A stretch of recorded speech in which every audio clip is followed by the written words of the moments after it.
Shalom, shalom, frère Sharon Yacha, c'est El Jonim, j'espère que vous allez bien. Pour ma part, par la grâce du Tout-Puissant, je vais très bien.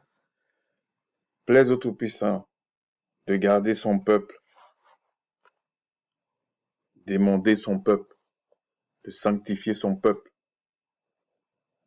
comme il a promis et qu'il a réalisé. Il nous a certifié que les choses sont réalisées par le Machaya, le Mashiachra ou Yasha ou le Christ.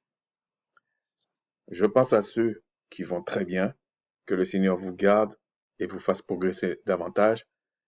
Ainsi que vos familles, vos enfants, tout ça, parce qu'il y a beaucoup de paramètres à gérer. Et avec la mesure d'esprit que le Père nous a donnée, on n'est pas capable de gérer ça. Parce que, en fait, on doit combattre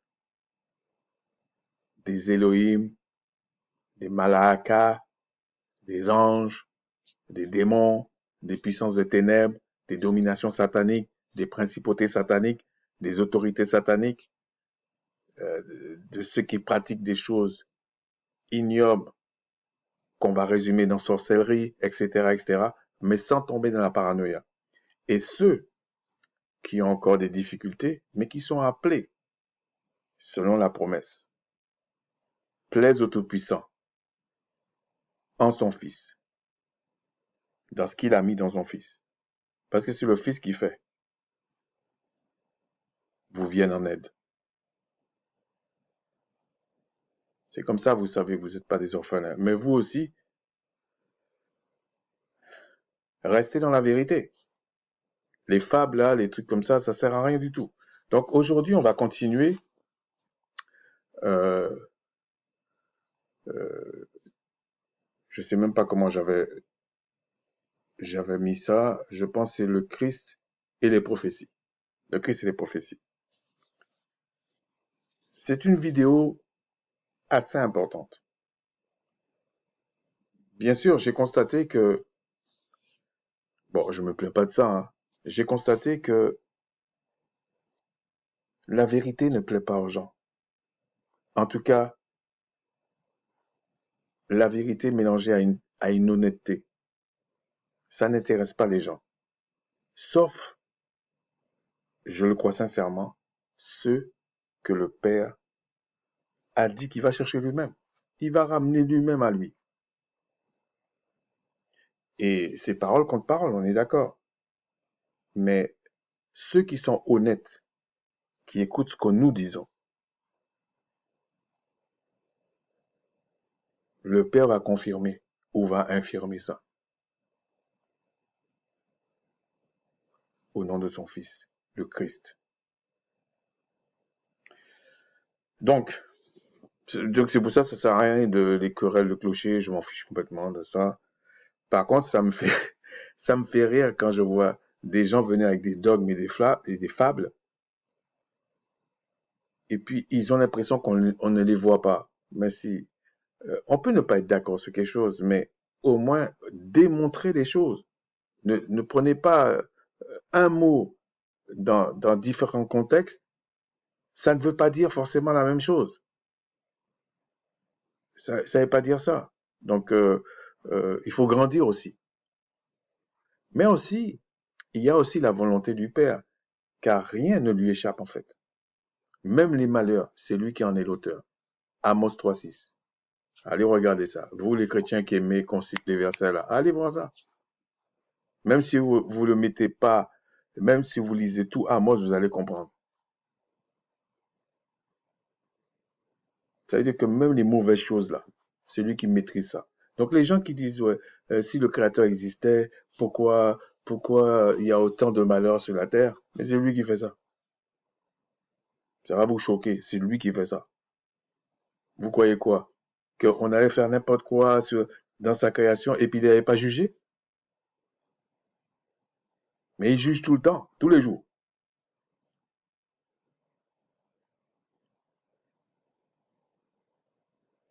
Et ceux qui le connaissent auront une sainte crainte parce qu'il peut les protéger, il peut les sauver de certaines choses.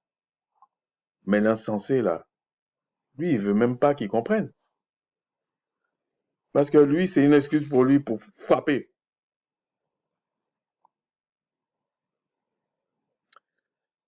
D'ailleurs, à ce propos, bon, je vais en parler au fur et à mesure. Je vais prendre un petit peu de temps là pour parler de quelque chose de bien précis avant d'engager tout ce que je voulais dire. De dire ce que je voulais dire en fait. On va prendre dans Genèse 1, le verset 1. Parce il faut matraquer ça. Au commencement, c'est marqué dans le paradigme gréco-romain, Dieu créa les cieux et la terre. C'est faux ça. Normalement, ils auraient dû écrire au commencement, les dieux créèrent les cieux et la terre. Ça, c'est le paradigme israélite, hébraïque. Mais il y a des gens, et notamment dans la doctrine chrétienne, les lois chrétiens leur a expliqué des choses, et puis ils viennent nous balancer ça, et puis ils nous disent Christ est Dieu. Mais dans le contexte gréco-romain, oui, Christ est Dieu. Mais dans le contexte toujours gréco-romain, l'ange Michael, il est Dieu aussi. Il est un Dieu aussi. Gabriel aussi. Il y a même des hommes.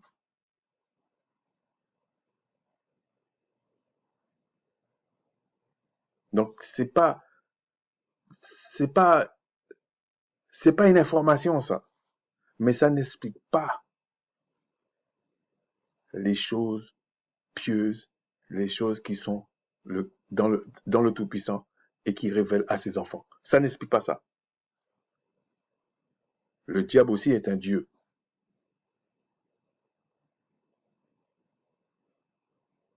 Ceux qui sont comment je peux expliquer? J'ai déjà expliqué ça dans notre vidéo, mais je vais le dire de temps en temps. Ceux qui sont dans le non, dans les choses que le Père ne veut pas, le Tout-Puissant ne veut pas. Ils sont des dieux aussi. Si, je vais vous donner un exemple. Un homme qui marche sur la terre, il parle, la chose se produit. Comment vous voulez pas que cet homme soit un dieu?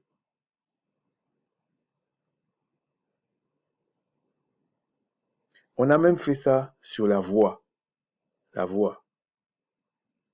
Il y a une dame une jour, elle m'avait entendu au téléphone, je la connaissais pas, elle me connaissait pas, et puis elle me dit, elle essaie de me dire savoir mes origines, mais c'était aussi une mélanoderme. Et puis je lui dis, mais elle me dit, mais vous avez une voix grave et tout. Je dis, bah c'est normal, je suis un homme. Mais peut-être qu'elle n'a pas compris. Bon, j'ai parlé homme dans le sens de le paradigme gréco-romain, mais là aussi, il faudrait comprendre qu'est-ce qu'un hébraïque, qu'est-ce qu'un hébreu, un israélite appelait homme. Ce n'est pas la même chose que le gréco-romain appelle homme. C'était un contexte. Elle n'était pas contente. Mais même quand je vous dis, tout est devant vous. Tout est devant nous, en fait. Vous prenez la voix d'une femme et la voix d'un homme. Ça enseigne quelque chose. La voix des enfants, ça enseigne quelque chose. Qui a l'autorité là-dedans?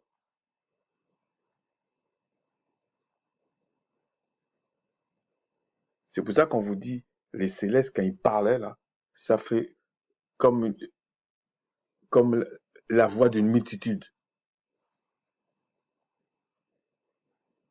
Il faut faire attention aux choses. Ce n'est pas parce que tu ne vois pas, tu ne comprends pas, que la chose n'existe pas.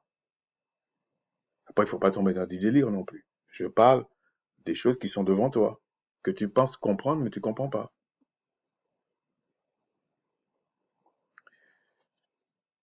Donc, je disais que, bon, je ne veux pas à chaque fois reprendre ça, mais je peux vous le montrer.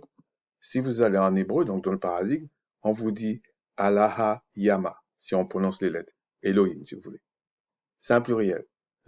On vous dit, les dieux créa les cieux et la terre. Donc, les Hébreux savaient ça. Les Israélites savaient ça.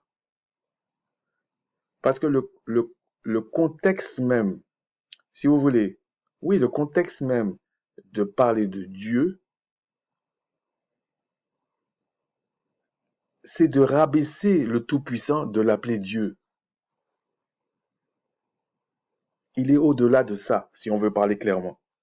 Le Tout-Puissant, c'est le Tout-Puissant. Il n'y a pas de... non, non, non. On va pas discuter avec ça. Et tous les dieux prennent, si vous voulez, pour parler à la manière des Gréco-Romains, leur énergie, leur capacité du Tout-Puissant. Donc, même si on dit le Christ est le Dieu des dieux, oui, pour quelqu'un qui comprend, oui, mais ça ne veut pas dire qu'il est le Tout-Puissant. Ça ne veut rien dire, ça. Avec ce que Christ fait, la place qu'il a, euh, la mesure d'esprit que le Père lui a donnée pour qu'il soit le rouille du Père manifesté, c'est la moindre des choses de l'appeler Dieu dans le contexte gréco-romain.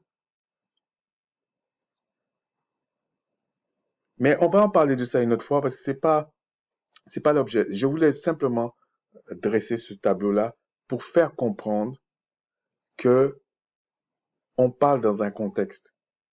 Vous allez comprendre pourquoi les prophéties. Bon, au début, on a vu que c'est le Tout-Puissant seul qui prophétise en fait.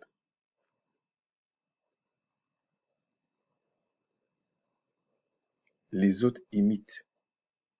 Ils donnent la capacité. C'est comme les gens qui disent, ah, la parole était Dieu, Dieu était... C'est du délire. Franchement, pour moi, c'est du délire. Lorsque un homme parle, la parole reflète sa propre volonté. C'est pas que la parole, c'est quelqu'un d'autre et que les yeux, c'est quelqu'un d'autre.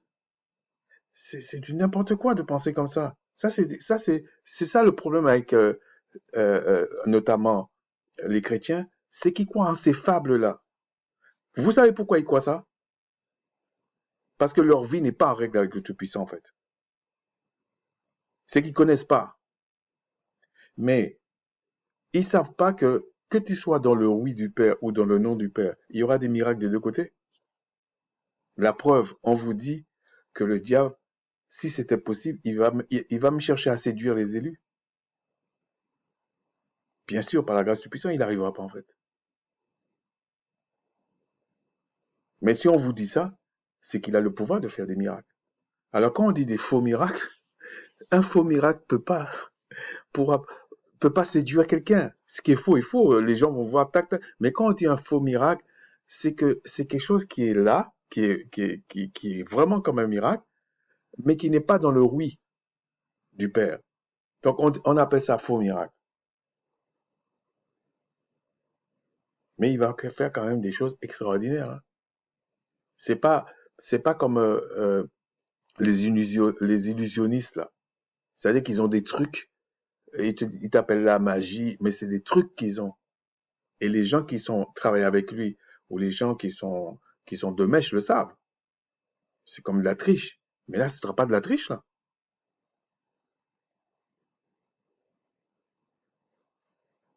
C'est pour ça que moi, je n'accepte pas, je le dis franchement, je n'accepte pas que quelqu'un traite des frères qui font au moins l'effort de démontrer pourquoi il dit ça, d'où ça vient, c'est quoi la racine de telle chose, et des cancres viennent dire, non, ce sont des menteurs.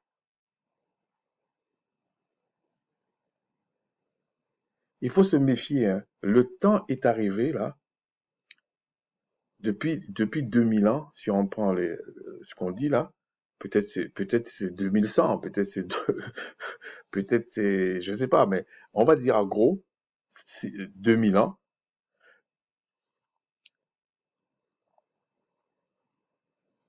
Vous pensez que les choses ne vont pas s'accélérer à un moment donné? Je vous dis, selon selon ce que je sais, celui qui marche dans les voies du Tout-Puissant et qui est israélite, qui a pour euh, sauveur, rédempteur, le Fils, le Machayakra, le Yasha, s'il parle, la chose se produit. Et le Père, dans son grand amour, c'est pas un homme pour mentir. Il va confirmer la parole de la personne. C'est pour ça que je dis parole contre parole.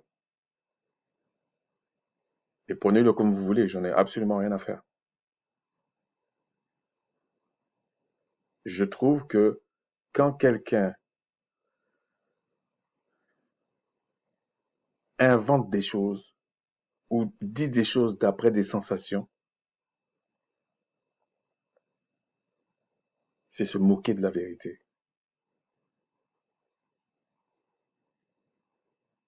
Mais moi, je ne vais pas les traiter de menteurs parce que c'est une bassesse.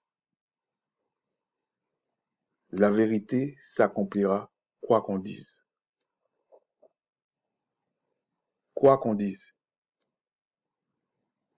La petite gloire là que les gens ont là sur YouTube ou dans des lieux et tout ça pour insulter les gens, ça c'est leur problème. Même si je les vois pas, même s'ils me voient pas, même si on se connaît pas, le Créateur est fidèle dans sa parole. On l'appelle aussi le Seigneur des vengeances. Vous vous démerdez. Pour ceux qui pensent que c'est une blague comme ça. D'ailleurs, j'ai toujours dit, en tout cas à date, pour l'instant, qu'il y ait beaucoup de personnes qui regardent mes vidéos, c'est pas mon but.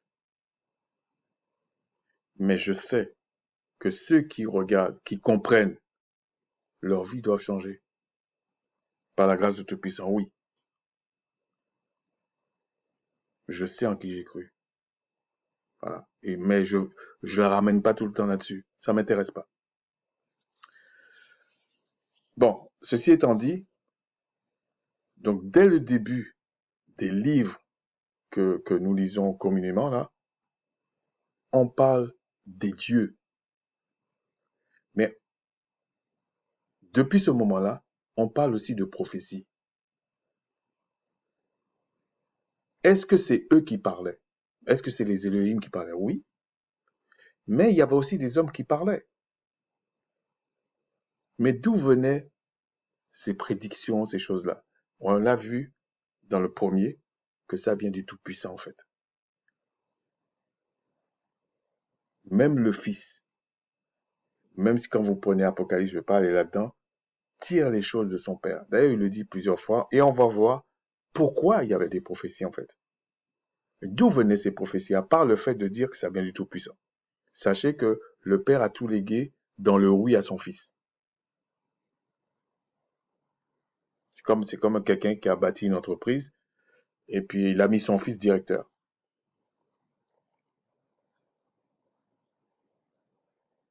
Et puis les gens disent oui, oui, le fils il est le directeur. Ben oui, il est le directeur.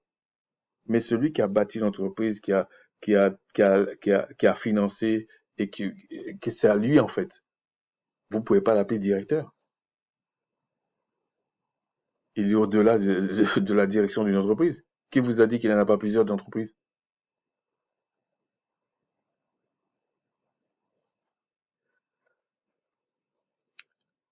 Donc on va commencer maintenant. Je vais essayer de m'arranger là. Alors, bon, il y a pas beaucoup de textes, mais je dois les lire, ok? Euh, on va quand même aussi lire dans Colossiens 1:15. On va aller jusqu'à... Non, on va lire que le 15.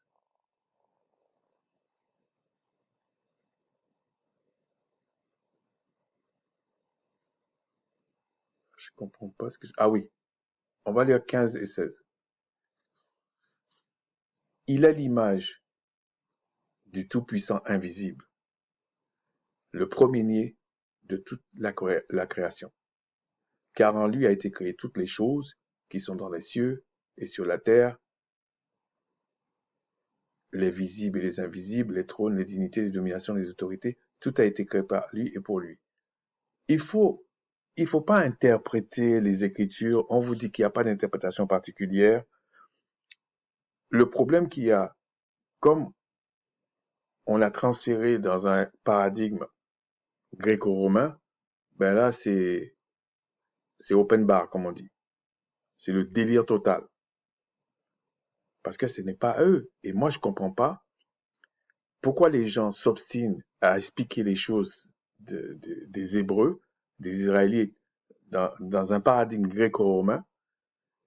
Et quand on essaie de leur dire, mais il faut peut-être penser que c'est pas le même paradigme que les Israélites, que les Hébreux, tout ça, les gens sont offusqués.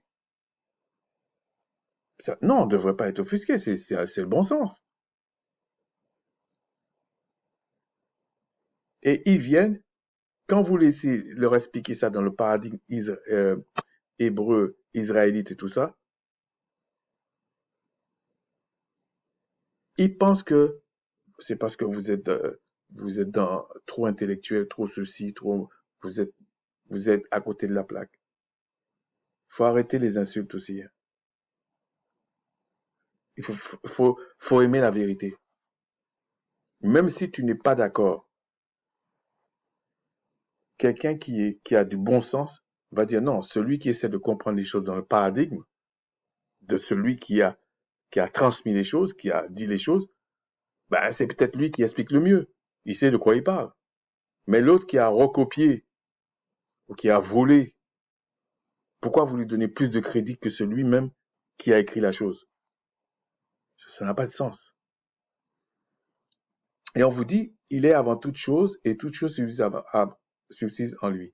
Mais même quand on dit les cieux et la terre, bon, là, c'est une spéculation. Qui vous dit qu'il n'y a pas d'autres choses que le Créateur a créées en dehors de tout ça? Qui vous dit? C'est pour ça qu'il faut rester dans le contexte.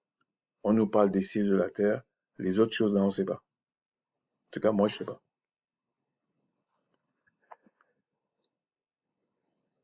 Ensuite, donc maintenant, on va attaquer ce que je voulais vous dire. Les prophéties. Alors, j'ai pris 1, 2, 3, 4 exemples. Je vais juste les lire. C'est pour montrer, parce qu'il y a différents types, ok? Si on va dans Hébreu, on va prendre, alors je les ai notés un petit peu, donc on va prendre 8 et 9. Hébreu 1, 8 à 9. Mais il dit au Fils, ton trône, bon, je ne vais pas encore expliquer ça, je vais revenir sur des choses comme ça pour expliquer qu'en fait, il vaut mieux comprendre le paradigme des Hébreux, des Israélites, des Yuachara, pour comprendre les textes. Parce que sinon, vous allez vite arriver à des aberrations. Donc ici, on dit, mais il dit au Fils, ton trône, comment je peux traduire ça? Si on peut dire Eloa, mais on va dire, dans le contexte gréco-romain, ils disent ô Dieu. Mais ils n'auraient pas dû mettre un D majuscule, en fait. Bon. Ô Dieu est éternel, le spectre de ton règne est un règne d'équité. Tu as aimé la justice, tu as eu l'iniquité, c'est pourquoi, ô Dieu, ton Dieu, parce que là, il s'en sortait pas, t'as oint d'une huile de joie au-dessus de tes égaux. Bon, il y a un truc que j'ai trouvé assez malhonnête. Il y en a qui disent tes collègues, mais quand vous prenez tout le passage, il parle des Elohim, en fait. Mais on va revenir sur ça. Et, et je vais vous expliquer, il parle pas des hommes, là. Donc, parce que moi, j'ai entendu quelqu'un, bon, je vais pas toujours le citer, qui, euh, qui raconte des balivernes. Franchement, c'est des balivernes. Il faut aller dire ça à des enfants, là. C'est pas vrai. C'est pas vrai. Et donc, ici, j'ai lu ces deux versets. Et puis, là, on est dans Hébreu, hein. Je vais aller dans Psaume 45. Et là, c'est 45, 7 à 8. Et c'est marqué la même chose, ok? Là, par contre, là, c'est marqué tes collègues.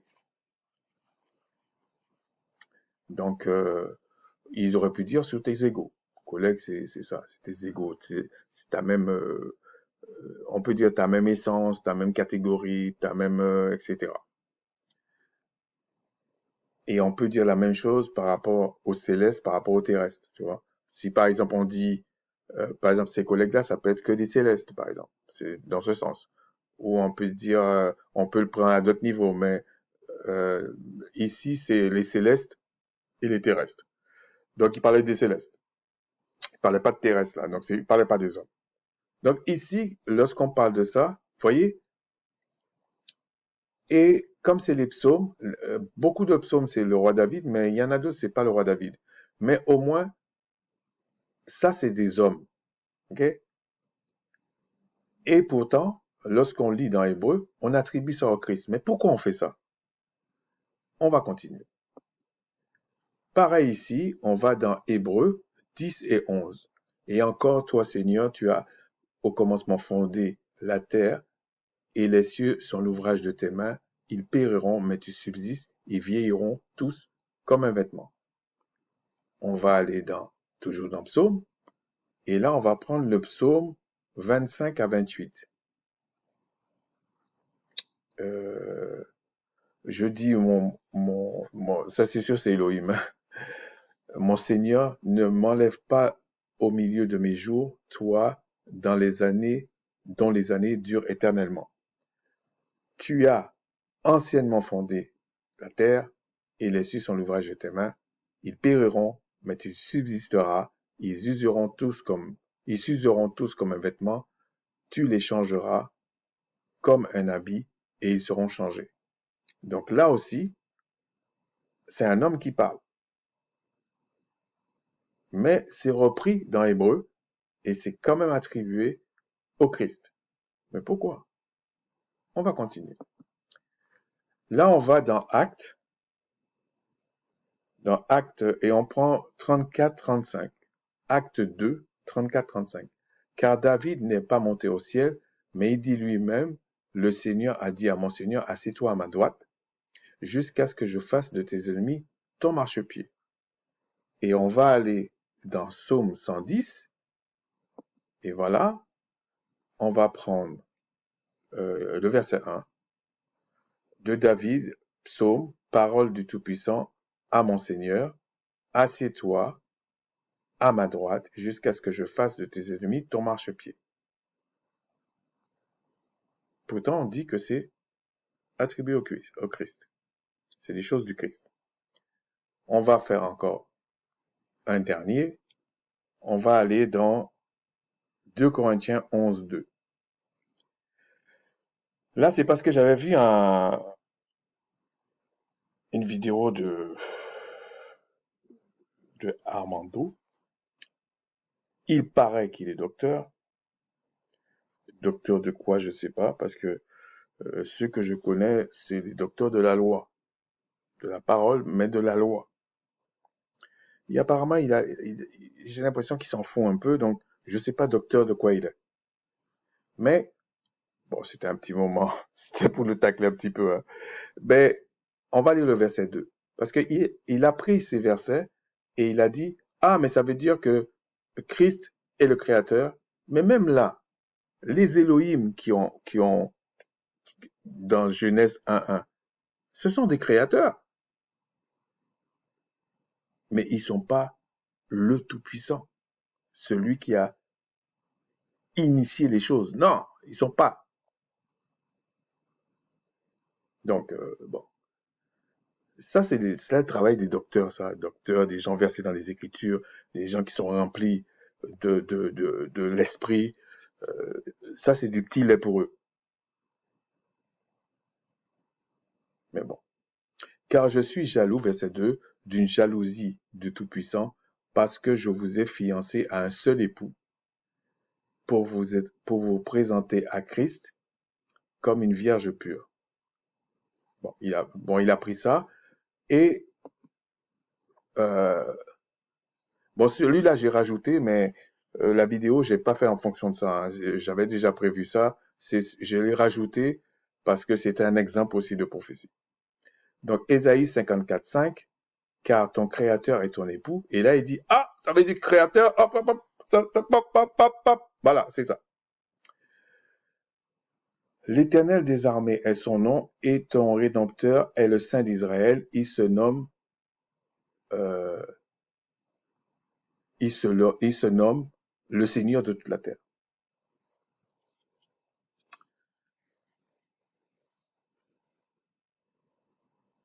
Comme je vous ai dit, là, c'est encore un contexte, parce qu'on peut dire que Satan est le Dieu de la terre. Si on prend paradigme, oui. Mais dans le nom,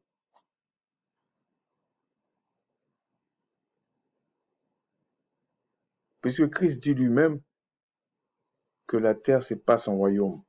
En tout cas, cette terre-là, quand il dit cette terre avec ses possibilités qu'il y a dedans, c'est pas son royaume, ça. Parce que quand ce sera son royaume, le nom, il sait que ça va finir, ça. Il n'y a pas de contestation. Bon. Mais là encore, on vous dit ça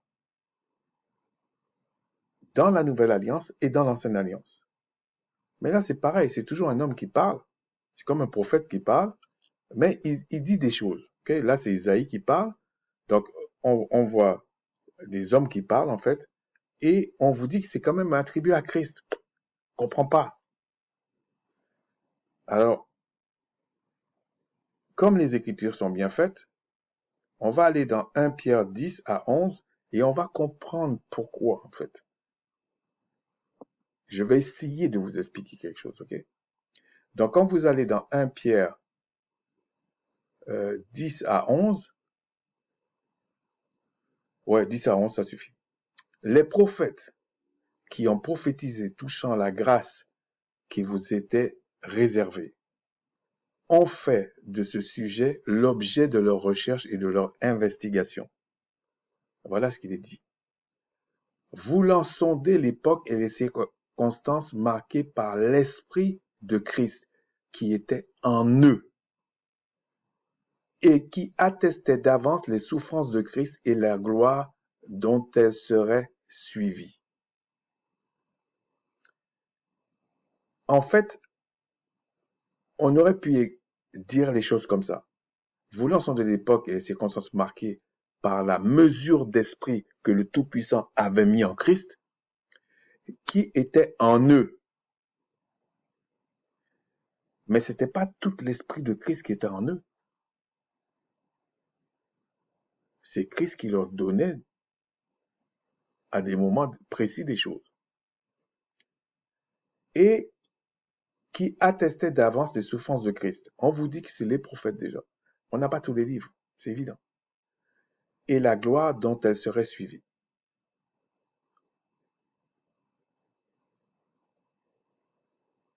Bon, je vais quand même lire le verset 12. Il leur fut révélé que ce n'était pas pour eux-mêmes, mais pour vous, qu'ils étaient dispensateurs de ces choses, dont que vous ont annoncé maintenant ceux qui ont prêché l'évangile par le Saint-Esprit envoyé du ciel et dans lequel les anges désirent plonger leur regard. Bon, on va aller petit à petit, tant pis. Et donc, on vous dit que les prophètes avaient l'esprit de Christ. Mais quand on dit l'esprit de Christ, ils n'étaient pas Christ. Donc, forcément, ils n'avaient pas tout l'esprit de Christ. Mais c'était en eux. Ça, les prophètes étaient un peu particuliers quand même, dans l'ordre d'Aaron. C'était en eux, et même avant. C'était en eux. Donc, en fait,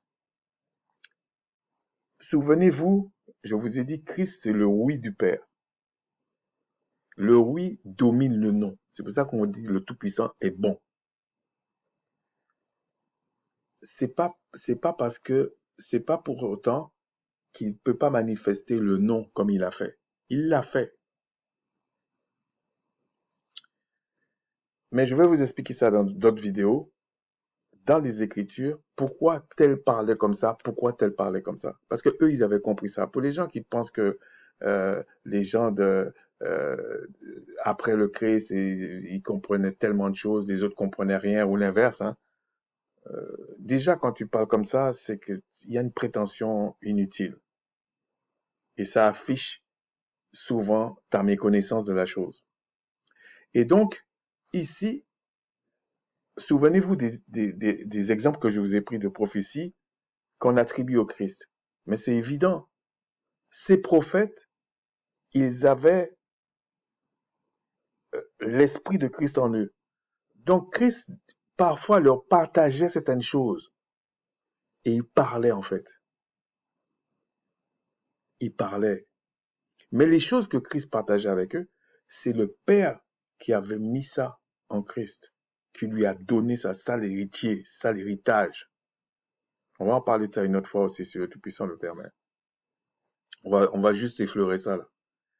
Donc, Christ a hérité les choses de son Père, du Tout-Puissant. Le oui. C'est-à-dire, tout ce qu'il demande, le Père le fait.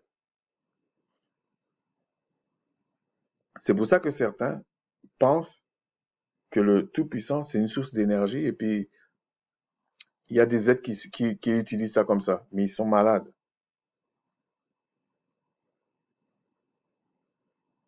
Et d'ailleurs, moins tu connais le Créateur, le Tout-Puissant même, et le Christ, et les choses d'en haut, plus tu es impoli, malhonnête, plus tu marches comme un écervelé en fait, et tu dis des choses insensées. Et comme dit les Écritures, plus tu insultes les gloires. Tu comprends pas en fait. Tu affiches le fait que tu n'es que chair. Tu n'as jamais été, euh, comment dire, tu n'as jamais été régénéré. Tu n'es jamais, tu n'as jamais été né de nouveau, dans le sens que Christ dit à Nicodème. Non. Parce que quand tu es né comme ça, tu dois transpirer la connaissance, la vérité, selon l'esprit du Père en Christ, donc dans le oui. Et c'est comme ça qu'on en juge. Donc, c'est pour ça que des hommes, l'esprit les saisissait, des prophètes en général. C'est pour ça qu'on demande, est-ce que David était parmi les prophètes? Parce qu'il était roi. Et il y a une autre raison aussi pourquoi on dit ça, mais on en parlera si le Tout-Puissant le permet à un moment donné. Mais ce que je veux dire par là, c'est que c'est pas étonnant que des choses qui sont dites dans l'Ancienne Alliance, on l'attribue dans la Nouvelle Alliance, euh, comment dire, au Christ. C'est parce que eux, ils avaient compris quelque chose. Que ce soit les apôtres, les disciples, que ce soit même l'apôtre Paul et tout ça, ils avaient compris, ils savaient quelque chose. Et pourquoi aujourd'hui on sait ça? C'est parce que le Père nous ramène à lui comme il avait dit en Christ. Il a dit, j'ai éloigné mon peuple de moi, c'est moi qui vais les ramener. Et comme je vous ai dit, c'est les mélanodermes en général qui vont en bénéficier, mais derrière ça, c'est le peuple du Tout-Puissant, son héritage qui ramène à lui. Donc c'est ça, la connaissance qui va augmenter. Mais quand on dit la connaissance, c'est pas uniquement le bavardage. La puissance sera avec. On va maîtriser la foi par la grâce du Tout-Puissant au nom de son Fils. Parce que c'est lui l'héritier en fait. Nous, on mérite rien. Nous sommes des co-héritiers. Eux là, ils vivaient déjà le fait qu'ils étaient co-héritiers des prophètes. C'est pour ça que le Christ partageait son héritage avec eux et ils sentaient, on leur disait déjà qu'est-ce qu'il allait vivre, comment ça allait se passer. Ils annonçaient l'avenir.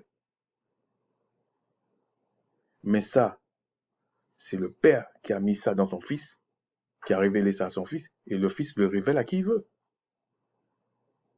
C'est pas étonnant en fait. Donc quand on prend le fait qu'on dit, par exemple si je prends le dernier, l'époux. Oui, Christ est l'époux. Et déjà c'est quelque chose de spirituel, ok? Mais Christ est l'époux. Mais quand le Père dit, quand on disait dans l'ancienne alliance, l'époux et tout ça là, c'était les choses de Christ.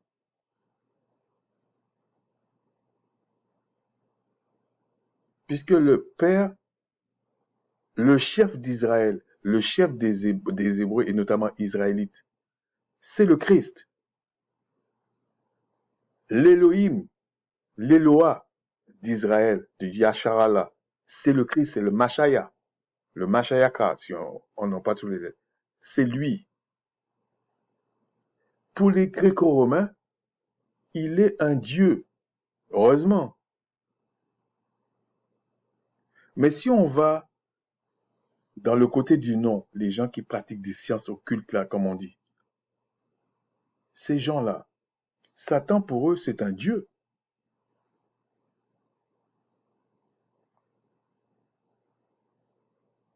Mais la différence pour nous, c'est que le véritable culte, c'est pour le Tout-Puissant. C'est là qu'on voit que nous sommes dans le oui. Et dans ce oui-là, il a donné à son Fils la vie éternelle. C'est pour ça que nous aurons et nous avons la vie éternelle. Contrairement à ce que les gens disent, bien que l'âme soit éternelle, le Créateur va détruire les âmes qui sont dans le nom là, qui ont suivi le nom. Il va détruire ça. Et les gens qui pensent que parce qu'on a dit ah la GN c'est un feu tout ça que tu vas pas être détruit, tu vas souffrir tout le temps. Qui vous a dit le Père va gérer ça comme ça? Le Père ne gère pas des trucs inutiles. Il va refaire devenir ça. On va étudier ça. Il va refaire devenir ça le néant. Alors c'est vrai que si tu souffres 1000 ans avant qu'on te détruise, tu vas le sentir passer. Mais tu vas mourir.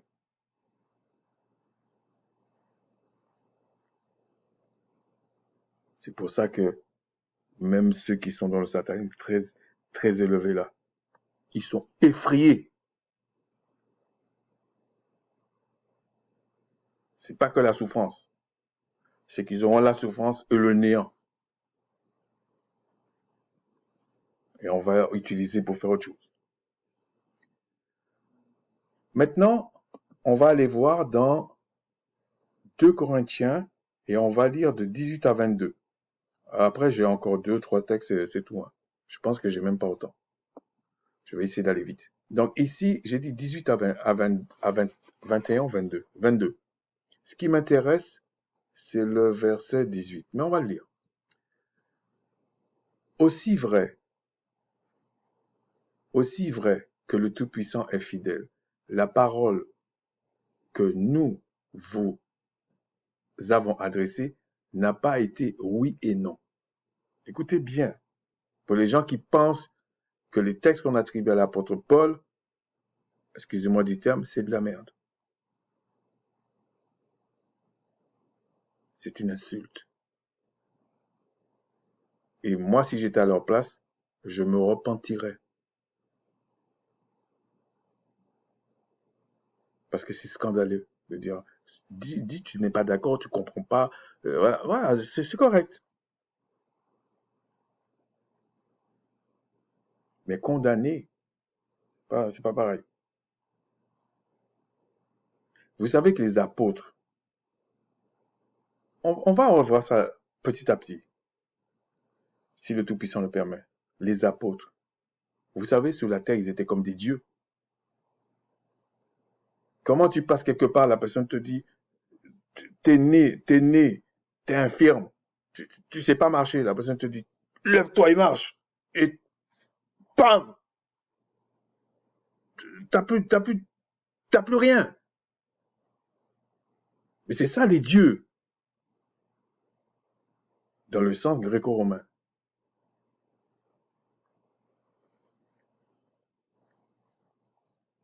Car le Fils du Tout-Puissant, le Christ, qui a été prêché par nous au milieu de vous, par moi, par Sylvain, par Timothée, n'a pas été oui et non, mais c'est oui qui a été en lui, en le Christ. C'est le oui seulement.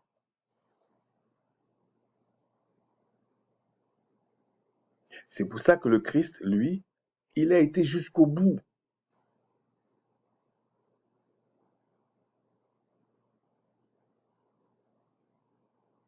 On va vous expliquer, si le Tout-Puissant le permet, en tout cas, un aspect de ce qui s'est passé quand Christ s'est retrouvé sur le bois.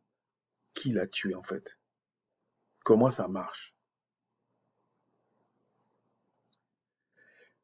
Verset 20. Car, pour ce qui concerne toutes les promesses du Tout-Puissant, donc je reprends, car tout ce qui concerne les promesses du Tout-Puissant, c'est en lui, donc le Christ, qu'est le oui.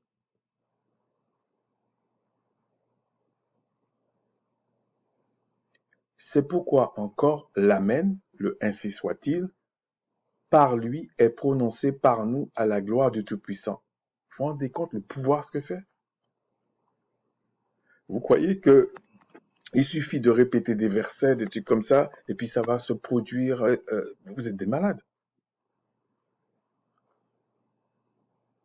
Ça suffit pas. Il faut comprendre. C'est quand tu sais que ça produit quelque chose.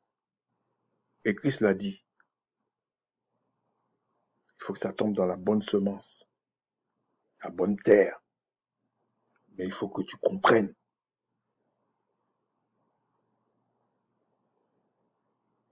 Parce que c'est quand tu comprends qu'il n'y a pas de doute.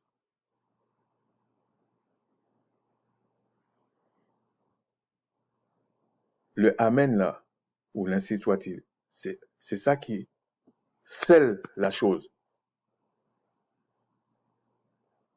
Et le Christ a partagé ça avec nous, selon les promesses.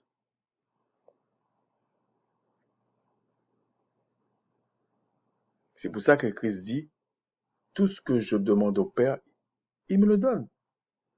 C'est ça le oui. C'est-à-dire, c'est comme si tu es chez tes parents. Bien sûr, il faut prendre les choses dans un contexte. Tu connais les lois de ton père, tu sais les lois de la maison, tu respectes tout ça. Dès que tu ouvres la bouche, oui.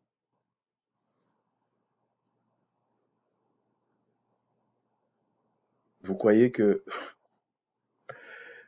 petit voyou là qui respecte rien, il va ouvrir la bouche, on va lui dire oui. Mais réfléchissons un peu. La nature même nous enseigne des choses, non? Mais ce qui est difficile à comprendre pour certaines personnes, c'est que comment se fait-il que le Tout-Puissant a manifesté le oui et le non? Et pour eux, manifester oui et non, c'est comme pour les hommes. Non! La parole du Père, c'est une manifestation à son image. Il a manifesté là, il a créé des Elohim. Il a manifesté de l'autre côté, il a créé des Elohim. Des dieux, si vous préférez.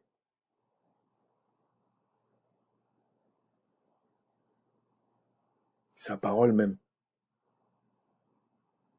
Mais c'est lui-même, c'est sa volonté même qui est là. Donc, même quand il dit, je prends un exemple, c'est pour illustrer. Je vais créer des cieux et de la terre, et la terre. Mais le fait qu'il dit ça, dans sa nature même, il va créer des Elohim. Il va engendrer son fils. Il va créer d'autres Elohim. Il va créer ça, il va créer ça. Il leur donne la capacité, la vision de la chose. Ils vivent la chose. C'est ça la puissance du Tout-Puissant. Ça n'a rien à voir avec ce que tu peux imaginer là. Donc, pour le Fils, c'est le oui. C'est pour ça que Yachara, Israël, marchant dans les voies du Tout-Puissant, restant dans la crainte du Tout-Puissant, ayant pour chef le Machaya, ils ouvrent la bouche. Ça produit la chose aussi. Il n'a pas donné ça à d'autres peuples. C'est comme ça. Donc c'est pour ça que je dis parole contre parole. Comme ça, tu sais qui est qui. Ah, on va pas parler longtemps. Et celui qui nous a affermis avec vous en Christ, et celui qui nous a affermis avec vous en Christ, et qui nous a oints, c'est le Tout-Puissant.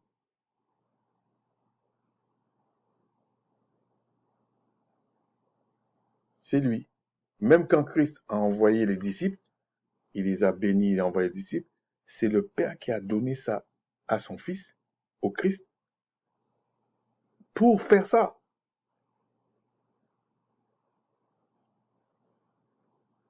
Lequel nous a aussi marqué d'un sceau.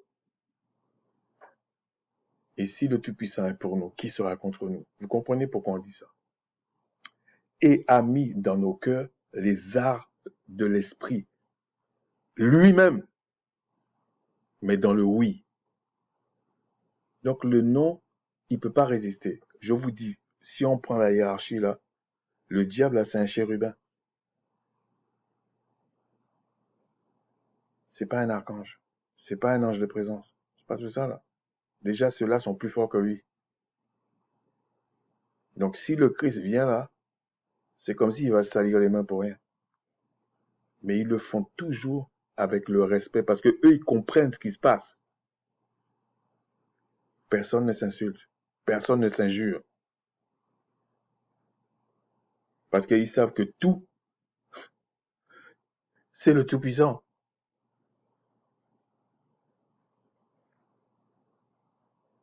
Est-ce que je vais en vouloir quelqu'un parce que il est né aveugle, ou il est né infirme, ou il est né grand, ou il est né petit? Mais non, on n'y peut rien là. Ensuite, on va continuer dans... On va aller dans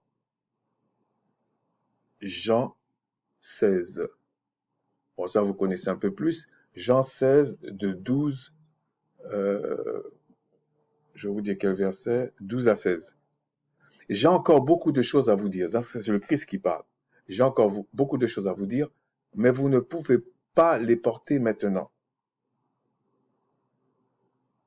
Rappelez-vous, les prophéties, c'était les affaires du Christ qu'ils avaient parce qu'ils avaient l'esprit de Christ en eux. Mais quand on dit l'esprit de Christ, c'est pas la totalité. Ils avaient ce que le Christ voulait partager avec eux à des moments bien précis. Donc, ils annonçaient des choses qui appartenaient au Christ. Alors, il y avait des réalisations ponctuelles, mais ça annonçait quelque chose d'autre. C'est pour ça qu'il faut comprendre la puissance même du Créateur et des célestes, en fait. Donc, le prophète pouvait vivre quelque chose, mais il partageait les souffrances du Christ, il partageait les bénédictions du Christ. Enfin, du moins, le Christ partageait ça avec eux. Mais la vraie chose, c'est le Christ qui allait le réaliser, par exemple. Quand le consolateur sera venu, l'Esprit de vérité, il vous conduira dans toute la vérité.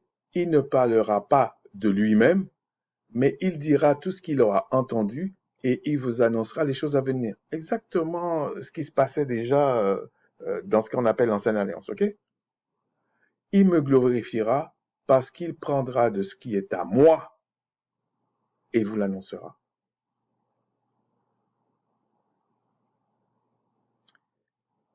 Tout ce que le Père a est à moi. C'est pourquoi j'ai dit qu'il prend de ce qui est à moi et vous l'annoncera. On peut le comprendre en deux manières. Il parle du oui que le Père a mis en lui. Le Père lui a donné. Mais le oui est beaucoup plus grand que le non. Et le oui a pour mission de dominer le non, même de l'effacer même. Donc c'est pour ça qu'il dit tout est à lui. C'est lui l'héritier en fait. Bref. Encore un peu de temps et vous me verrez plus, puis encore un peu de temps, vous me verrez, parce que je vais au Père. Là, Christ dit lui-même, le consolateur. Mais quand il dit le consolateur, c'est toujours c'est toujours le Père qui est là. Le consolateur n'ira pas vers des étrangers, vers des gens qui sont pas qui n'ont pas pour chef le Christ. C'est pas possible. Et même là, le consolateur ne révèle pas les mêmes choses à tout le monde. Parce que, comme dit les Écritures, chacun a son niveau. Chacun est dans une catégorie. Que ça plaise ou pas, la femme et l'homme n'ont pas la même mesure d'esprit dans le Seigneur. Non. Que ça plaise ou pas.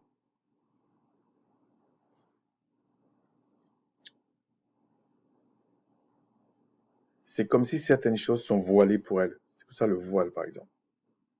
Bon, on va aller dans... C'est parce que c'est pas l'objet. Je vais continuer. On va aller dans 1 Corinthiens et on va lire le verset 3. Cependant, je veux que vous sachiez que le Christ est le chef de tout homme, que l'homme est le chef de la femme, et que le Tout-Puissant est le chef de Christ. Après, vous lisez le reste, et vous allez comprendre pourquoi il y a le voile. C'est pas du tout ce que les chrétiens nous racontent là. Ça, c'est le premier niveau. Eux qui sont tellement spirituels, c'est pas ça. Mais je veux que, enfin, en fait, là, il montre la hiérarchie. Il vous montre qu'est-ce que c'est un chef. Et arrêtez de me dire, oui, mais c'est les choses de Dieu. Donc, non, c'est des fables. Il n'y a pas d'interprétation à donner. Il a pris un exemple clair et net en disant, voilà, Christ est le chef de tout homme. Donc, on comprend que l'homme est le chef de la femme et que le Tout-Puissant est le chef de Christ. C'est clair et net. Et de toutes les façons, on vous dit qu'à la fin, Christ va remettre le royaume au Tout-Puissant et le Tout-Puissant sera tout en tous. Tout en tous, ça ne veut pas dire qu'il sera complètement comme ça, mais il va transmettre des choses. Je ne veux pas rentrer dans les détails, c'est en tous, ok? En tous. Ça veut dire que le Tout-Puissant sera tout en le Christ, il sera tout en chacun de ses enfants. Est-ce à dire que tous les enfants là seront le Tout-Puissant? Non.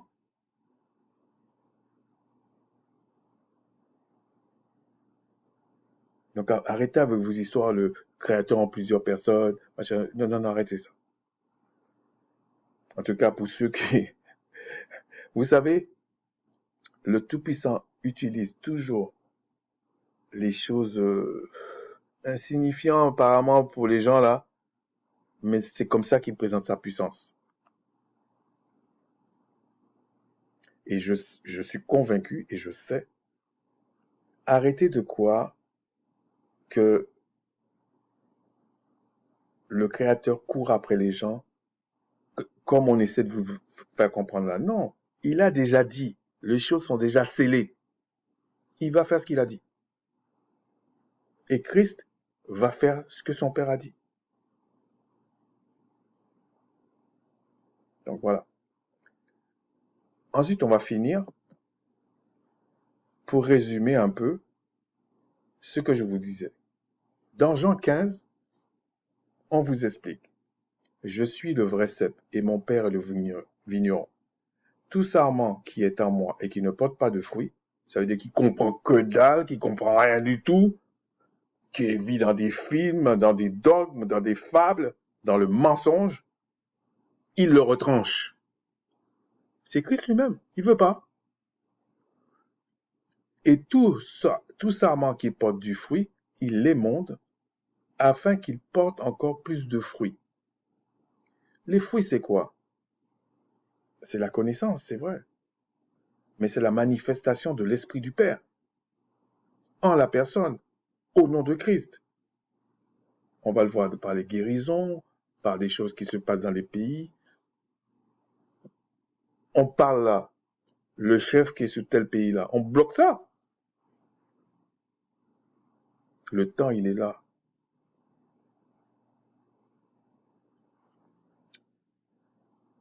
Déjà, vous êtes purs à cause de la parole que je vous ai annoncée. C'est le Christ qui parle. Demeurez en moi et je demeurerai en vous. Ça veut dire quoi? Donc maintenant, vous comprenez quand il dit « je demeurerai en vous ». Parce qu'il a dit à Philippe, « Celui qui me voit, il voit le Père ». Croyez à cause de ses œuvres. Mais je vais revenir sur ça parce que moi, je suis pas du tout d'accord avec les gens qui prennent ce passage-là pour dire « mais Christ est le Père est le Christ ». C'est complètement faux. Et là, je suis pas en train de dire que la personne ment ou il ment pas, je m'en fous. Je te dis, c'est même pas ce qui est écrit là. Et il dit, c'est l'Esprit du Père qui fait les œuvres en lui. Mais ici, quand il dit, demeurez en moi, souvenez-vous quand il a dit, quand l'apôtre Paul disait, en tout cas c'est un texte attribué à l'apôtre Paul qui disait que il est le chef de tout homme. De tout homme. Donc si vous comprenez que chaque peuple a son chef, quand il dit chef de tout homme, il parle de quel homme là? Il parle des Israélites seulement. En tout cas du peuple. Si on prend large, du peuple. Pas prendre large, du peuple. Parce que le peuple du Tout-Puissant n'est pas uniquement des Israélites. Mais ceux qui vont devenir des esprits vivifiants, c'est uniquement les Israélites. Prenez-le comme vous voulez, roulez par terre, cassez tout, ça ne change rien du tout. Voilà, c'est comme ça. Et donc, on a la preuve. Hein. Bon. Et donc, demeurez en moi et je demeurerai en vous. En fait, c'est parce que, comme Christ a expliqué à Philippe, c'est la même chose qui nous arrive. Les œuvres du oui qui se manifestent en nous, c'est le Christ. C'est pour ça qu'il dit, regardez l'autre comme si c'était moi. Mais comme on n'est pas encore parfait, donc il y a des petits couacs, comme on dit. Mais nous devrions être des maîtres. Donc il dit, comme le sarment ne peut lui-même porter du fruit, s'il ne demeure attaché au cep, ainsi vous ne le pouvez pas non plus si vous ne demeurez en moi. En fait, si tu comprends pas, non, si tu n'as pas entendu, bon, il y a de fortes chances que tu comprennes pas. Mais si tu comprends pas, parce que tu préfères les fables, les dogmes et tout ça, tu vas pas porter des fruits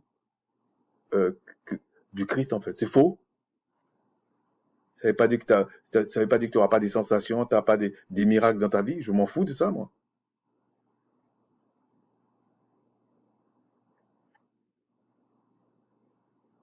Si vous pensez comme ça, imaginez-vous, vous êtes au temps de Moïse de Macha. Moïse jette le bâton. Ça devient un serpent. Les autres jettent le bâton, ça devient un serpent. Et puis on vous dit, on n'a pas encore vu le serpent de Moïse manger les autres. Hein. On vous dit, suivez le Créateur maintenant. Vous allez suivre qui? Vous êtes basé que sur ça. Vous n'avez pas de connaissances. Vous êtes dans le paradigme gréco-romain. Vous allez suivre qui? Il y a même certains, même quand le serpent de Macha va manger les autres, il y en a qui vont dire, ah, ça peut être un piège, hein? Et c'est normal qu'ils parlent comme ça. Ne pensez pas qu'on est on était plus que les autres. Non. Parce que c'est ce qui se passe maintenant, là.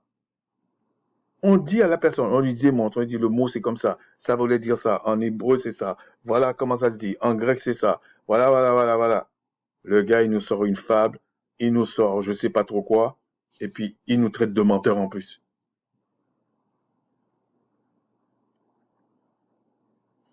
Vous voulez qu'on fasse quoi?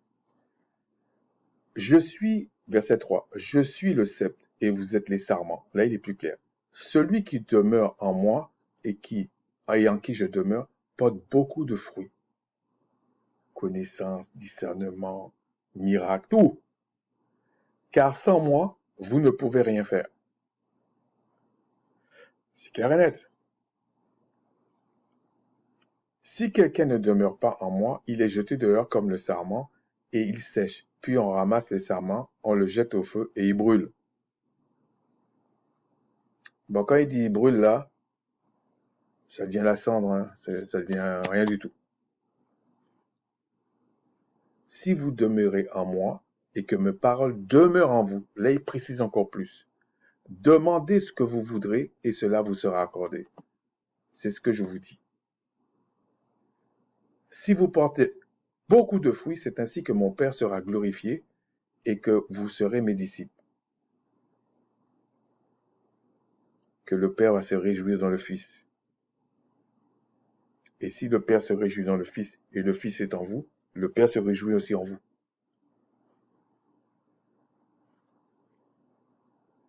C'est comme si, on va dire d'une certaine manière, c'est comme si on vous donne du sang et vous n'en avez pas au début. C'est comme si vous respirez pas et vous respirez. Voyez? Si vous portez beaucoup de fruits, c'est ainsi que mon Père sera glorifié et que vous serez mes disciples. Comme le Père m'a aimé, je vous ai aussi aimé, demeurez dans son amour.